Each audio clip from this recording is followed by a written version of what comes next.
Hey marketing strategist, it's Dr. G. I hope your day is going well. Today what we're going to discuss is the very important topic of attribution modeling. I know what you're thinking. Boo, Dr. G, boring, numbers, analytics. You're going to have another lecture on analytics. Well, let me tell you. As a marketer, there is nothing more important than for you to be able to prove that the proof is in the pudding. Sure, we love to do fun things like develop products. We love to do social media, experiential marketing, promotions. But with all that said, one of the most important skills you'll ever need and learn as a marketer is how to measure your success. Because at the end of the day, we do not work in a discipline where a lot of people think there's measurable results. So let's stay off the fuzzy marketing talk and get down to what's really important in that let's keep our jobs. Let's get promoted, because what we can do is prove our worth through analytics. So today we're going to talk about attribution modeling. And why am I talking about this in a strategic marketing class? The reason I'm talking about it is because of the principle of resources are limited. As you know, all semester long we've been talking about resources needed to develop products, research and development, sales teams, promotions. There's always a give and take in the resources that you have. And as marketers, we need to be able to make trade-offs between slack resources. And if you recall what slack resources are the resources that you have available to you as a business to use. And those resources could be money, time, human beings, projects. In our case, what we're talking about today is resource allocation, slack resources, abundant resource allocation that we have available to us, and attributing those dollars and the time and the energy to create the resources to fund those particular initiatives through something we call attribution modeling. So as you know, we're all consumers. And as consumers, we're fickle. We don't buy products in a linear fashion.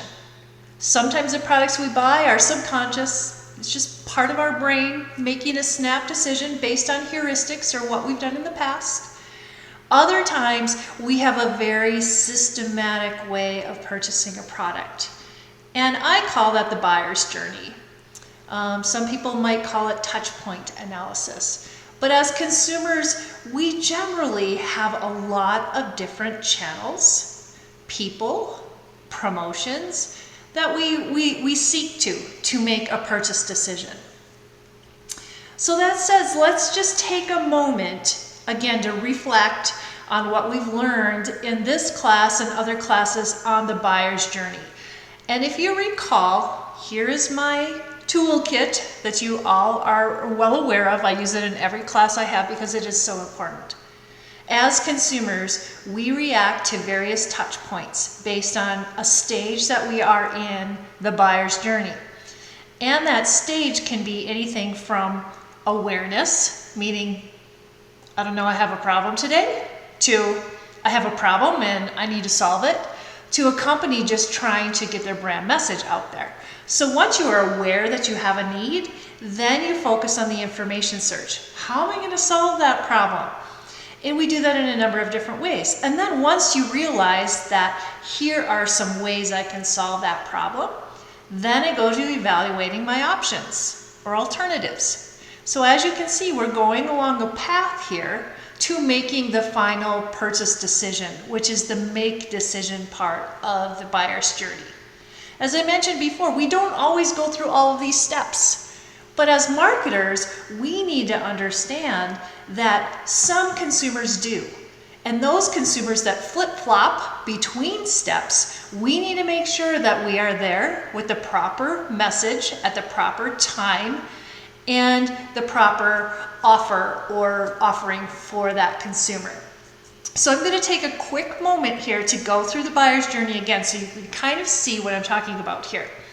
So if you think about attribution theory, what we are trying to do is to measure each one of our marketing tactics based on a resource that may or may not be available to us. So we have this whole toolkit, laundry list of things that we can do as marketers, but how do we know which ones are most effective and which part of the buyer's journey? So that's what we use an attribution model for, is to attribute one tactic or one communication channel or one offer to a point in time to the buyer's journey. So let's give an example here. So here I am, Dr. G. Let's say I'm in the market for a new vehicle. So as you know, when I moved to St. George a year and a half ago, I came from a large city in the Midwest.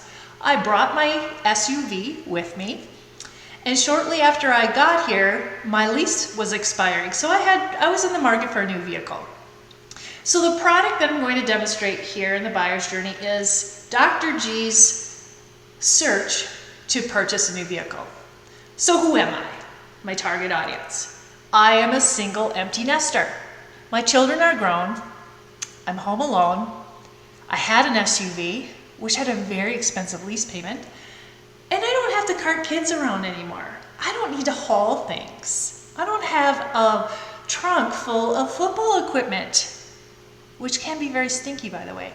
However, so if I were to create a target market for myself, it probably would be called something like single, because I'm not married, empty nester.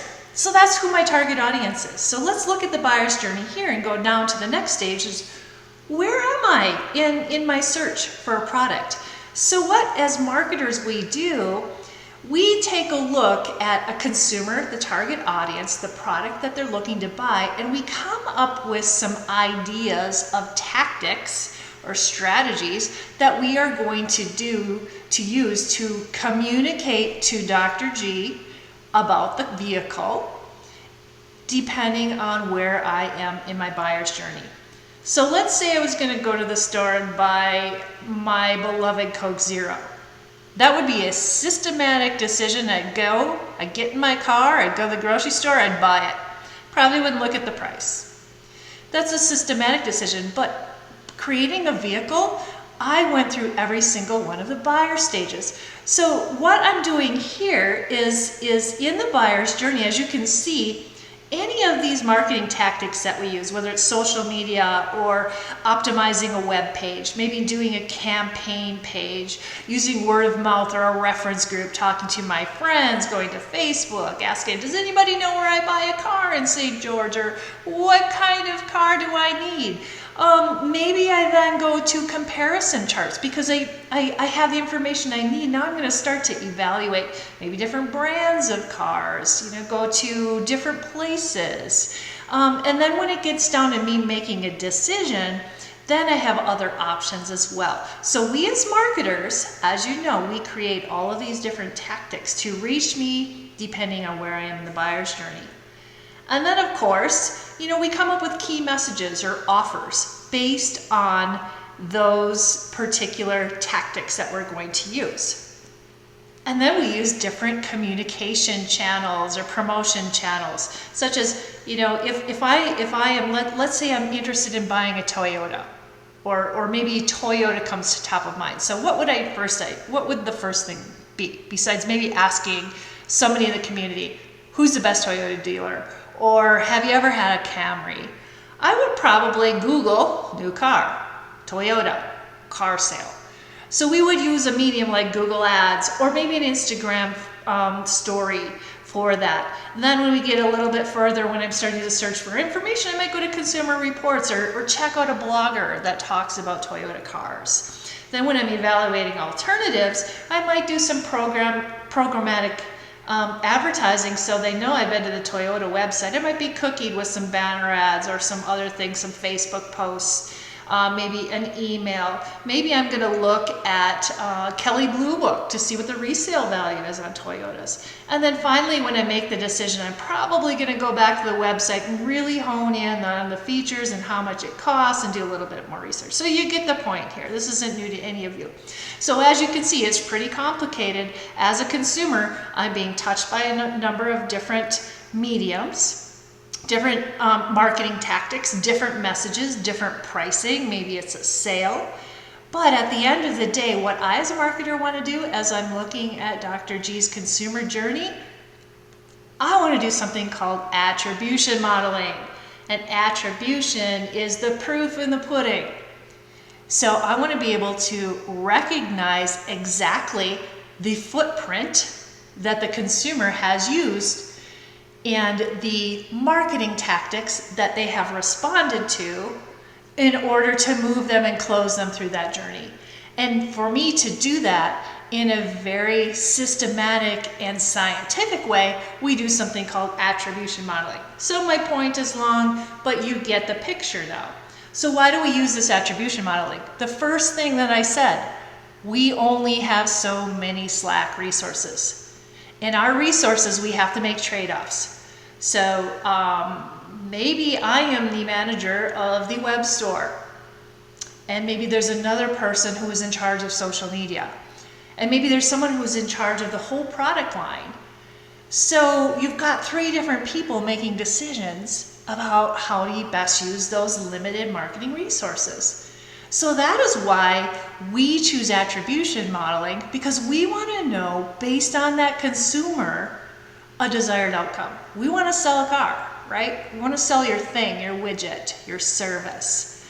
And by understanding those attributes, whether it's the channel or the promotion or the pricing, and understanding all those different things that are going to make us smarter and use our resources more wisely. We get away from the gut feel. We get away from the, well, our salespeople need to be paid more than the marketing people, or I need more in social media than you need in print advertising, or let's not do the big event, or let's do the big event, or spend money on a PR agency.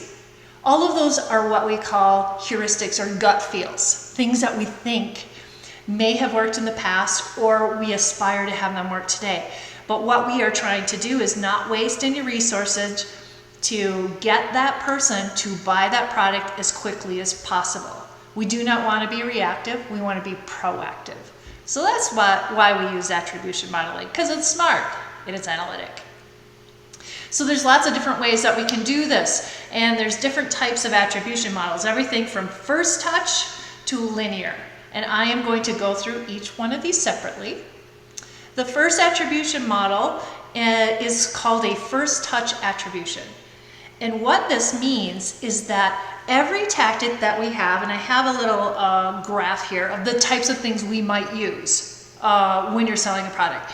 Maybe you're doing pay-per-click advertising, Google Ads. Maybe you're going to invest in your website to make sure that it is attractive, you've got enough content on there to move people through that journey once they're on your site. Social media, Yelp, a landing page, a campaign landing page.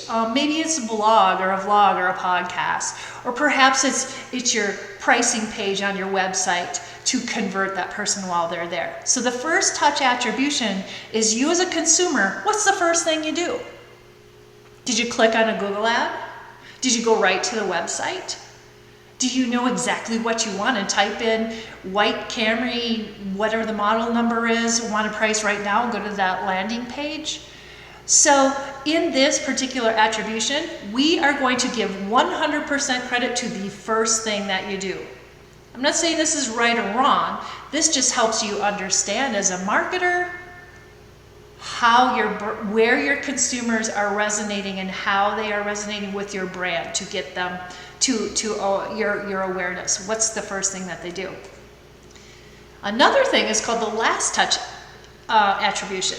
Now, instead of the first place you go, we are going to look at your most recent visit and then take that last touch. So in many cases, it's a pricing page or it's a conversion. You've already done, clicked around, read a lot of content, maybe, had a response to a digital ad, looked at some reviews, and now you're ready to buy.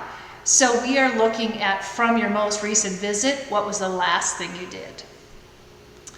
And we have something called a last interaction attribution.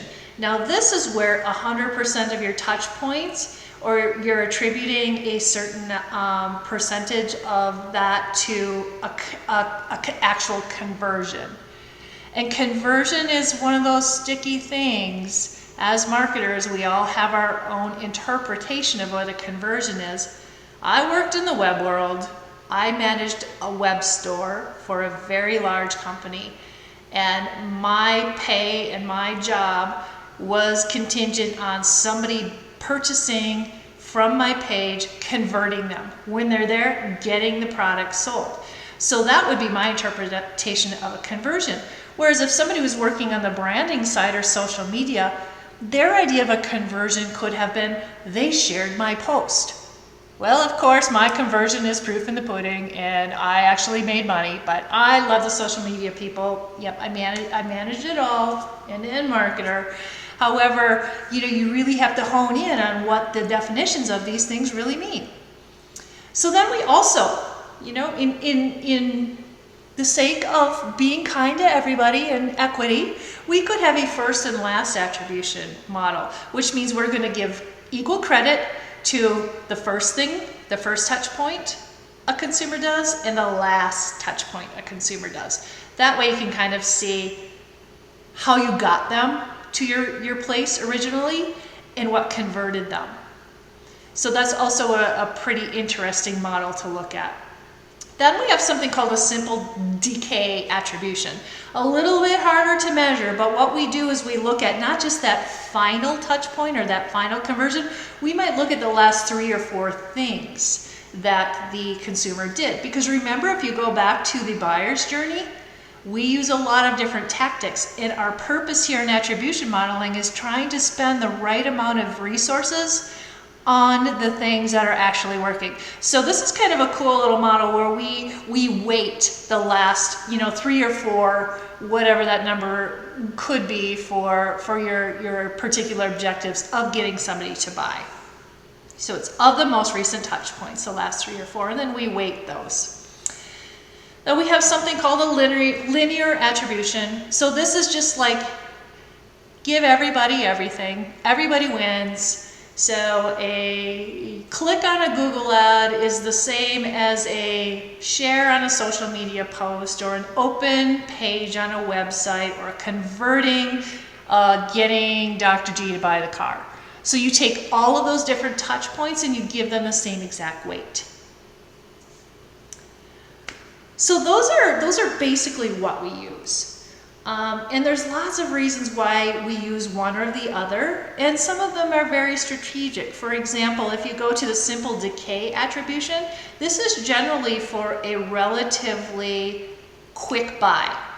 So if you want to find, if you're in more of a commodity, or let's say cosmetics, for example, if you're looking for a renewal on, or you're looking to replenish some sort of lipstick you have, you already know you're going to buy that. So we want to look at this in really short sales. Whereas if you have a very long sales process or buyer's journey, like the car, we might, if you're investing, maybe 20, 30 grand in a product, maybe you want to know and equally weight how they got there, all of the different touch points, the content that was consumed to make that decision. So in that case, you might use a linear attribution. So how are all of these things created? I'm going to tell you, they're created by very smart people. People who understand math. People who get statistics. I love statistics, as you know. I am a data geek at heart. I love to crunch numbers. I love to do this sort of thing. That's why I preach the importance of it. But I have to be honest, this is not an easy thing to do.